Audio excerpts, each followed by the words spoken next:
Wilujeng enjing barudak sampurasun. Hidup we ieu urang diajar basa Sunda. Sok buka buku paketna halaman 30 sareng 31. Jadi orang ngalanjutkeun tina halaman 30 nyaeta nu bagian C. Nuliskeun kalimat parentah. Tah, di dinya aya contoh 1 jeung 2. Cicikeun cai kana gelas. Pareuman tipi teh geus beuting. Kalimat di luhur mangrupa contoh tina kalimat parentah. Ari kalimat parentah nyaeta kalimat anu gunana pikeun marentah atanapi nitah ka batur. Nah, terus eta di handapna sok ku barudak dikerjakeun 1 nepi 5. Kumaha sih cara ngerjakeunna?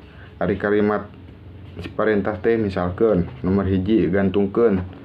Nah, sok eta gantungkeun baju teh atanapi tos dipake teh. Tah kitu contohna sok ku barudak dikerjakeun saterusna. Nah, terus dina halaman 31 nyaeta nu bagian D ngagunakeun kalimat parentah. Ieu dihandap aya sabaraha kalimat nu nuduhkeun kalimat parentah pek tengetan. Tulis bacakeun sing jelas. Hudang baca ku hidep geura indit atuh tutupkeun pantonna pek bacakeun ku hidep sakali deui. Tah kalimat-kalimat di luhur teh disebutkeun kalimat parentah sok. Nama jieun kalimat seperti contoh di luhur.